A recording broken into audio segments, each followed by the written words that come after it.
Imagínate esto, soldados extranjeros entran a tu playa, clavan letreros que dicen zona restringida, alejan a las familias que estaban ahí disfrutando el domingo y cuando llega la marina de tu país a quitarlos, los persigue hasta hacerlos huir al mar.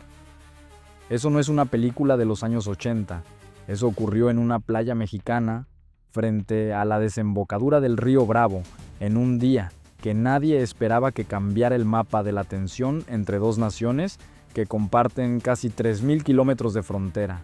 Para entender qué pasó ese día, necesitas ubicarte geográficamente con precisión quirúrgica, porque en esta historia la geografía no es decorado, es el argumento central. Playa, Bagdad.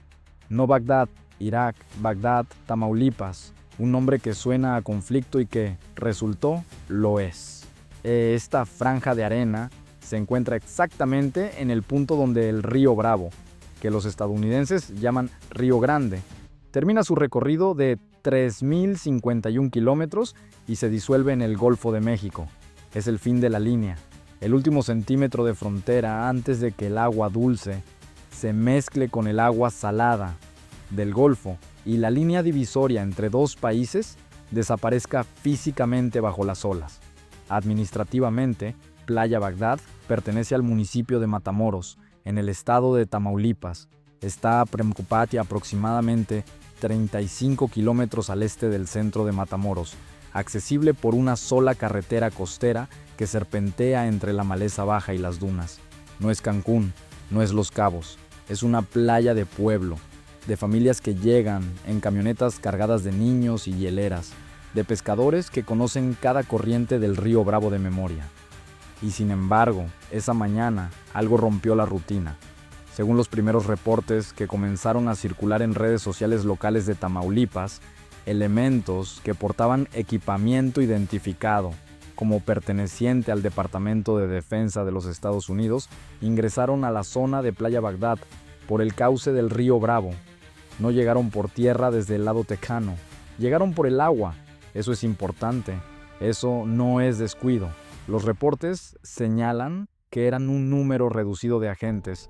Las fuentes locales hablan de un pequeño grupo, no de un batallón, pero que venían equipados y con una misión específica: colocar señalización de restricción en la orilla mexicana de la playa, letreros metálicos, letreros que en su redacción citaban normativas de seguridad estadounidenses, en suelo mexicano. Las familias que estaban en la playa ese día, niños jugando en la orilla, adultos bajo sombrillas, el ruido habitual de las olas y las gaviotas, fueron abordadas y alejadas de la zona, no con violencia documentada, pero sí con una autoridad que nadie les había conferido en ese territorio. Matamoros, del otro lado del río, tiene una población de aproximadamente 520,000 personas. Es una ciudad industrial, fronteriza, acostumbrada a la tensión entre dos mundos. Pero lo que ocurrió ese día no tenía precedente reciente en su historia. Hoy te voy a contar la historia completa de lo que pasó en Playa Bagdad, desde el primer letrero clavado en la arena hasta la persecución marítima, que terminó con una lancha estadounidense huyendo hacia aguas internacionales. Pero más que los hechos, que ya están disponibles en los encabezados de los periódicos, te voy a dar algo que los encabezados no te dan: el contexto de por qué ese punto exacto del mapa es tan estratégicamente sensible, por qué la reacción mexicana fue tan rápida y tan contundente, y qué nos dice este episodio sobre la naturaleza real de la relación entre México y Estados Unidos en este momento histórico. Cuando termines este video, vas a entender por qué Playa Bagdad no es un incidente aislado, es un síntoma. Y los síntomas, si no se leen bien, se convierten en enfermedades. Antes de llegar a la resolución, antes de contarte cómo respondió México y qué pasó en el mar, necesitas entender por qué esta situación fue posible. ¿Por qué existe un escenario en el que algo así puede ocurrir en el siglo XXI entre dos países que son socios comerciales, que comparten una frontera de 3.145 kilómetros y que en teoría se rigen por décadas de acuerdos diplomáticos y tratados internacionales? Porque si no entiendes los obstáculos, la historia te parece simple. y no lo es. Aquí está el primer problema, y es uno que muy poca gente conoce. El límite entre México y Estados Unidos en tierra está razonablemente bien definido por tratados históricos. El Tratado de Guadalupe Hidalgo de 1848, la Convención de 1884, el Tratado de 1970, que resolvió el conflicto del chamizal, pero ese límite no termina de manera limpia en el mar. En el punto específico donde el río Bravo desemboca en el Golfo de México, existe una zona de confluencia donde la jurisdicción marítima se vuelve técnicamente compleja. El río cambia su curso con las temporadas de lluvia. Los sedimentos desplazan la orilla. Lo que un año es territorio claramente mexicano, al siguiente año puede estar a unos metros de una nueva línea de costa modelada por las corrientes. Esta ambigüedad no es nueva. La Comisión Internacional de Límites y Aguas, un organismo binacional que existe desde 1889, lleva décadas administrando exactamente este tipo de disputas menores. Pero administrar no es lo mismo que resolver. Y en un momento de tensión política elevada, una ambigüedad técnica se convierte en una oportunidad para el que decide actuar primero. Hay legisladores mexicanos que han señalado explícitamente en declaraciones públicas recientes que uno de los problemas urgentes es la necesidad de delimitar con mayor claridad los límites territoriales en esa zona específica del río Bravo. Eso no es retórica política, es el reconocimiento formal de que hay un vacío, y los vacíos, en geopolítica, rara vez permanecen vacíos mucho tiempo. El segundo obstáculo para entender este episodio es cultural e histórico, y afecta profundamente la forma en que México reacciona, y debe reaccionar, ante cualquier movimiento militar estadounidense en su territorio. México tiene una memoria institucional del intervencionismo extranjero que no es paranoia, está basada en hechos. La invasión estadounidense de 1846, que resultó en la pérdida de más de la mitad del territorio mexicano. La ocupación del puerto de Veracruz en 1914 por tropas de la Marina de los Estados Unidos y ordenada por Woodrow Wilson, que duró 7 meses. La expedición punitiva de 1916, cuando el general Pershing entró a territorio mexicano persiguiendo a Pancho Villa, sin permiso del gobierno de Carranza. No son episodios que México cite por costumbre de victimismo. Los cita porque forman la columna vertebral del derecho internacional que México ha promovido durante más de un siglo. El principio de no intervención. Ese principio está consagrado en la Constitución mexicana. Es Doctrina Estrada, formulada en 1930 por el canciller Genaro Estrada. México no juzga ni interviene en los asuntos internos de otros países y exige exactamente el mismo trato. Cuando elementos del Departamento de Defensa de Estados Unidos colocan letreros en suelo mexicano citando normativas de seguridad estadounidenses, no están cometiendo solo una violación administrativa. Están tocando el nervio más sensible de la identidad soberana del Estado mexicano. La rapidez de la respuesta de la Marina y del gobierno de Claudia Sheinbaum no fue improvisada. Fue el resultado automático de esa memoria institucional activándose. El tercer obstáculo es el más contemporáneo y el más volátil, el clima político generado por la segunda administración de Donald Trump y su relación con México. Desde que Trump regresó a la Casa Blanca, la retórica sobre México ha escalado de manera sostenida. Las amenazas de aranceles masivos como herramienta de presión política. Sí, las declaraciones sobre la posibilidad de intervención militar en territorio mexicano para combatir a los cárteles, declaraciones que legisladores de ambos partidos en el Congreso estadounidense han catalogado públicamente como potencialmente desastrosas y violatorias de la soberanía mexicana. En este contexto, cualquier movimiento militar estadounidense en la frontera, incluso uno que podría tener una explicación técnica o logística relativamente menor, adquiere una dimensión política que lo amplifica exponencialmente, no porque los medios lo exageren, sino porque el ambiente político lo carga de significado. Y aquí hay un matiz importante que debes entender. En una situación así, México no puede permitirse el lujo de esperar a saber si la intención fue inocua o estratégica. Porque si la intención era estratégica y México no reaccionó, pues el costo diplomático y soberano es enorme. Y si la intención era inocua y México reaccionó de todas formas, el costo es simplemente parecer cauteloso. El cálculo de riesgo favorece siempre la respuesta firme. Eso explica por qué la Marina Mexicana no esperó. Eso explica por qué los letreros fueron retirados en horas, no en días.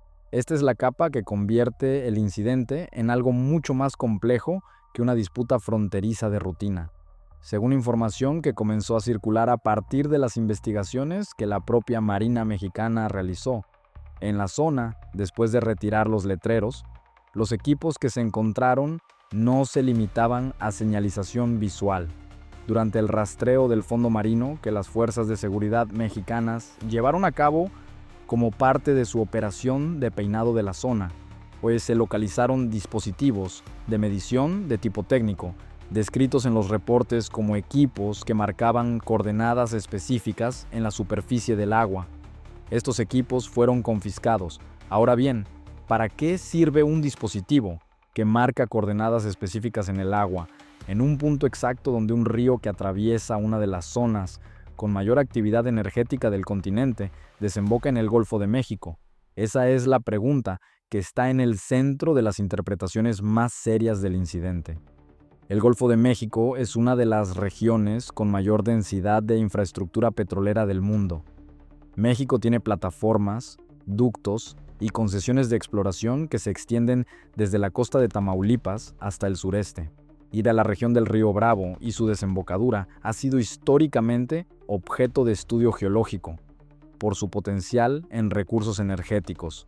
Adicionalmente, hay reportes, respaldados según las fuentes en imágenes de satélite, de que helicópteros y vehículos equipados con sensores realizaron vuelos prolongados sobre la zona en las horas previas y posteriores al incidente en la playa.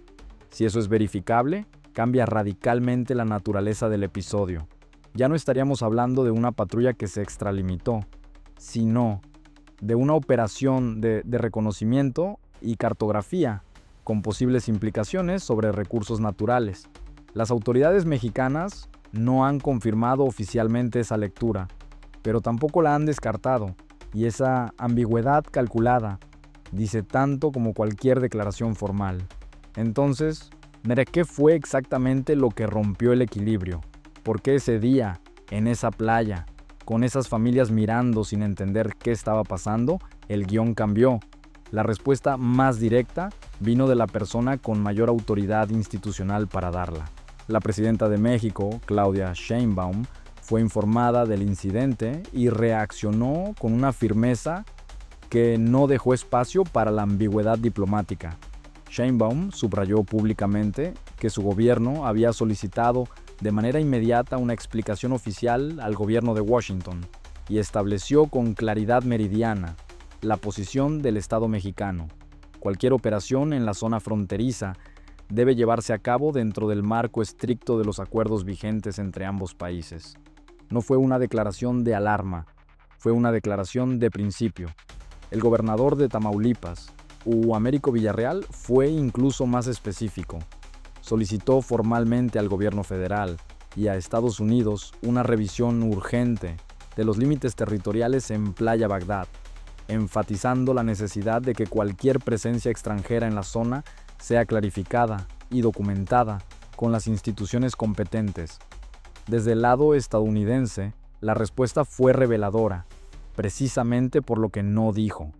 El presidente Donald Trump se limitó a señalar que no aprobaba la intervención de México en la costa, una formulación curiosa, porque coloca a México como el actor que intervino en una situación que comenzó con elementos estadounidenses en suelo mexicano. Esa inversión retórica no fue accidental. Trump evitó confirmar ni desmentir los detalles del incidente. Y ese silencio calculado, para quienes leen política exterior con atención, sí equivale a una admisión velada. Desde la orilla local, las voces más contundentes vinieron de los propios habitantes de Matamoros. Funcionarios y vecinos utilizaron un lenguaje que no tiene traducción burocrática. La playa Bagdad es de los mexicanos y se respeta. Que los letreros los pongan en Estados Unidos. Esa frase no es retórica de barricada. Es una declaración de soberanía en términos que cualquier persona entiende, independientemente de si conoce el derecho internacional o no. Ahora sí, vamos con los hechos, en orden, con el ritmo que merecen. El amanecer en Playa Bagdad. La mañana arranca como cualquier otra en esta franja de arena al oriente de Matamoros. El río Bravo llega al mar con su color característico, esa mezcla de marrón y verde que las temporadas de lluvia y estiaje alternan, y las primeras familias comienzan a llegar en camionetas por la única carretera de acceso. No hay grandes hoteles aquí. Hay puestos de comida, sombrillas rentadas, vendedores ambulantes que conocen a sus clientes por nombre. Es una playa de comunidad, no de turismo masivo. Y entonces aparecen un grupo reducido de agentes. Las descripciones de testigos los ubican con equipamiento táctico. Llega a la orilla, procedente de la zona del río. No vienen por la carretera, vienen del agua, traen señalización, letreros metálicos, los clavan en la arena de la playa mexicana. El texto de los letreros cita normativas de seguridad, normativas estadounidenses, en territorio mexicano.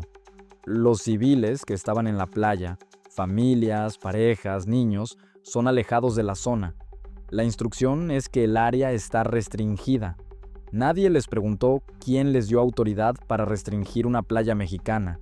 La perplejidad de los testigos es real. Algunos filman con el teléfono, otros simplemente no entienden qué está pasando. La noticia comienza a circular. Lo que sucede después ocurre con una velocidad que merece subrayarse. La Armada de México reacciona en horas, no en días. No después de una reunión de gabinete que dura 3 jornadas. En horas. Las unidades navales se desplazan a Playa Bagdad, llegan a la playa, se enfrentan, no físicamente, pero sí en términos de presencia y autoridad, con los elementos que estaban operando en la zona, y retiran los letreros, uno por uno.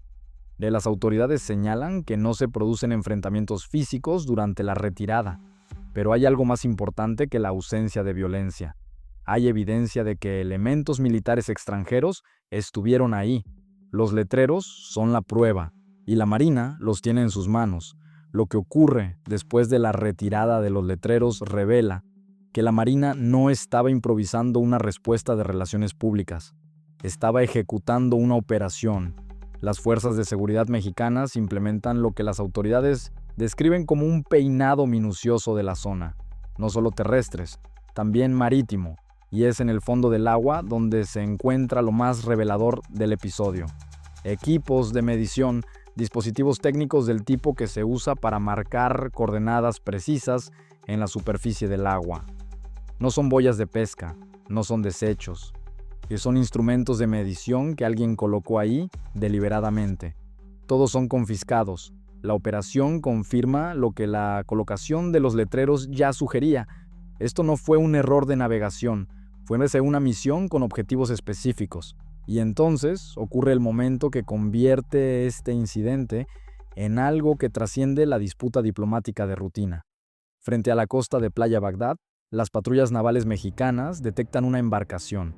Las fuentes mexicanas la describen como una lancha de asalto que se cree pertenece a la Armada de los Estados Unidos.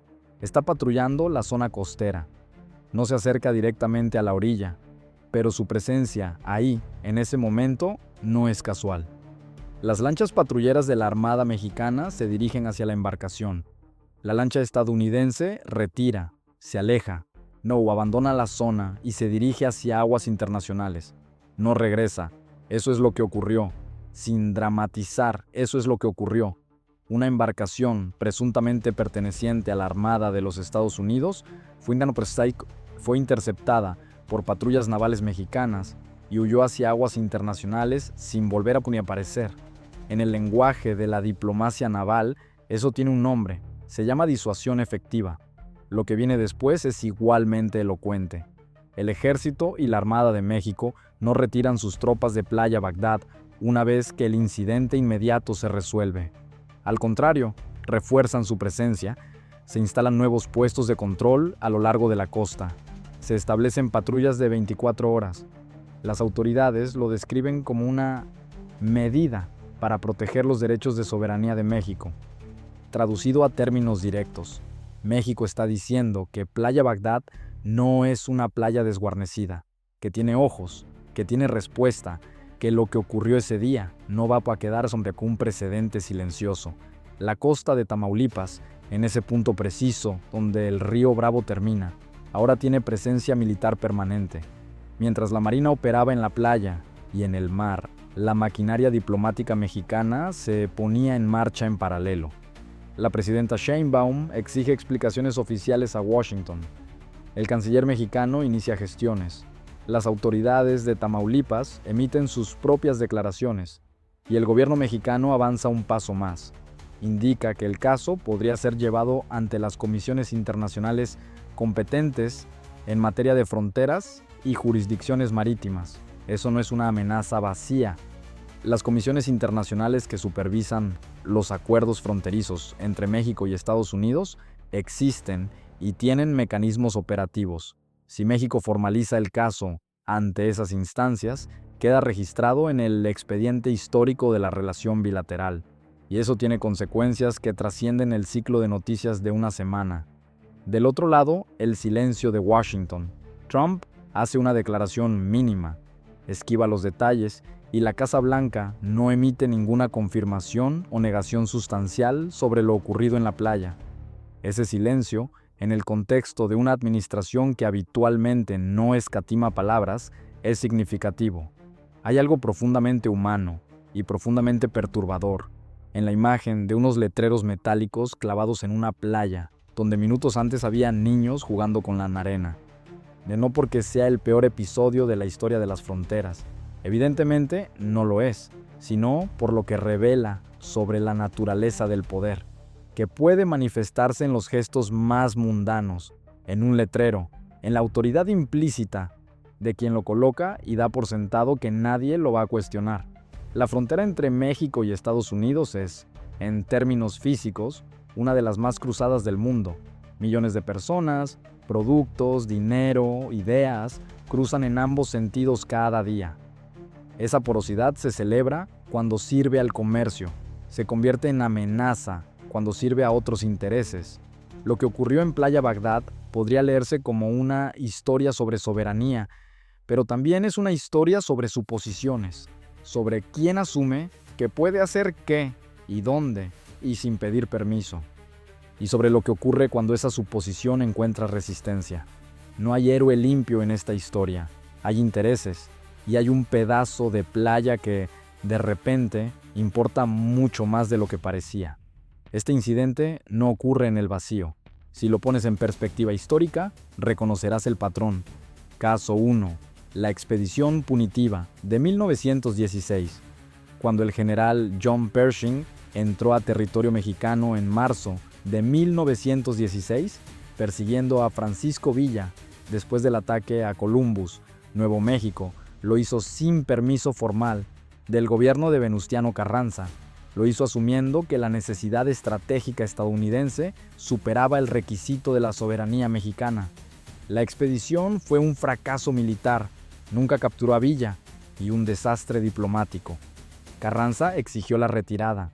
Las tropas de Pershing permanecieron en México durante casi 11 meses antes de ser retiradas, bajo presión diplomática creciente. El paralelo con Playa Bagdad no es perfecto, las escalas son incomparables, pero el patrón es el mismo, una acción unilateral en suelo mexicano, justificada por intereses de seguridad estadounidenses, que encuentra una respuesta mexicana más firme de lo que se anticipaba. Caso 2. La crisis de los misiles en Cuba, 1962, vista desde el hemisferio. Durante la crisis de octubre de 1962, Estados Unidos estableció una cuarentena naval alrededor de Cuba, un bloqueo marítimo que técnicamente violaba el derecho internacional según la lectura soviética, argumentando que la seguridad nacional superaba otras consideraciones. El paralelo aquí no es sobre la magnitud.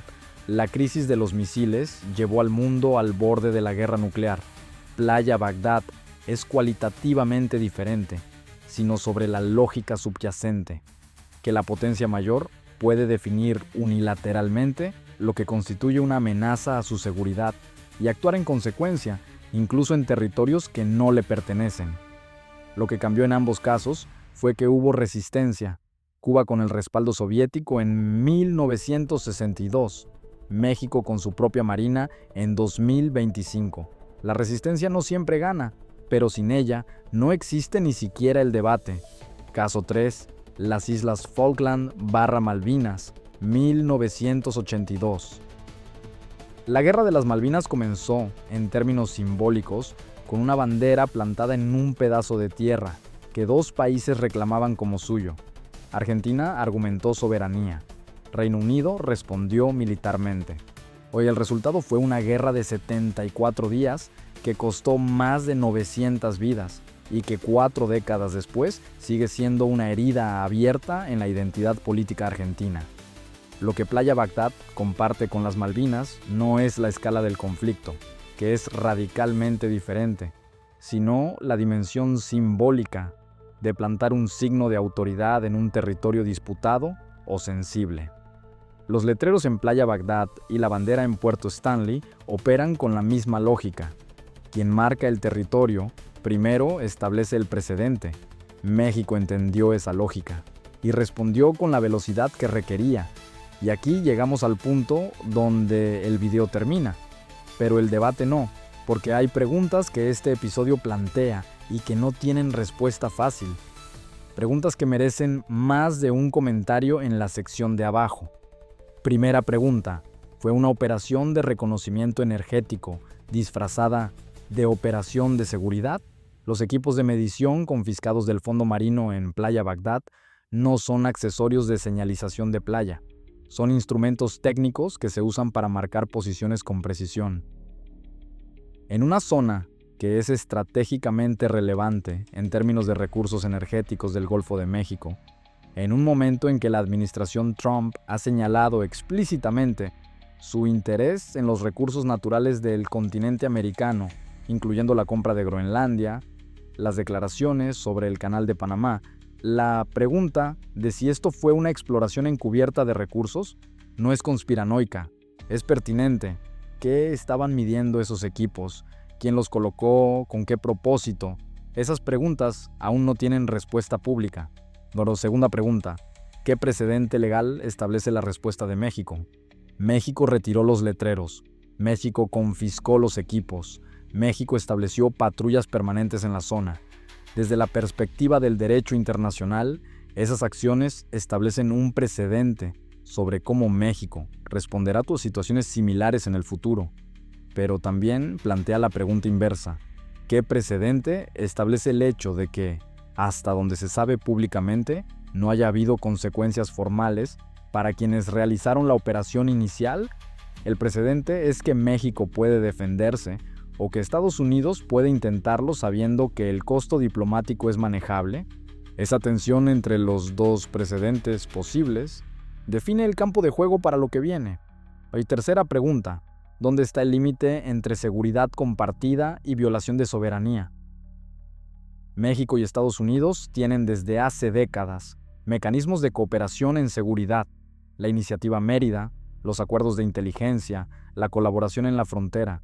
Esa cooperación existe porque ambos países tienen intereses comunes en controlar el narcotráfico, el tráfico de personas, las amenazas a la infraestructura. ¿Dónde termina esa cooperación legítima y dónde comienza la intervención unilateral? ¿Es esa línea suficientemente clara? ¿Quién la define? Porque si la respuesta es cada país la define por su cuenta, entonces lo que ocurrió en Playa Bagdad va a ocurrir de nuevo, en otras formas, en otros puntos de los 3.145 kilómetros de frontera. Y la pregunta no será si México puede responder, ya demostró que puede. La pregunta será qué tan lejos está dispuesto a llegar cualquiera de los dos países antes de que esa respuesta tenga consecuencias que ninguno de los dos está buscando realmente. Lo que pasó en Playa Bagdad no terminó cuando la lancha estadounidense desapareció en el horizonte. Terminó quizás una cierta ilusión, la de que la frontera entre México y Estados Unidos es un lugar donde las reglas están claras para todos, que los tratados resuelven lo que la política no puede, que la historia no se repite, simplemente rima, pero las playas tienen memoria, el mar guarda lo que la arena no puede sostener. Si este video te hizo pensar en algo que no habías considerado, sobre la soberanía, sobre los recursos, sobre lo que significa defender un pedazo de tierra con nombre de ciudad en guerra, entonces ya cumplió su propósito. Y si tienes una lectura diferente de lo que ocurrió, si crees que hay una explicación que este guión no consideró, si piensas que México respondió de más o de menos, o que la historia tiene una capa que no está en los reportes públicos, ese es exactamente el lugar de los comentarios, no para tener razón, para entender mejor. Porque en esta historia, como en casi todas las historias que importan, lo más peligroso no es lo que sabemos, es lo que todavía no sabemos.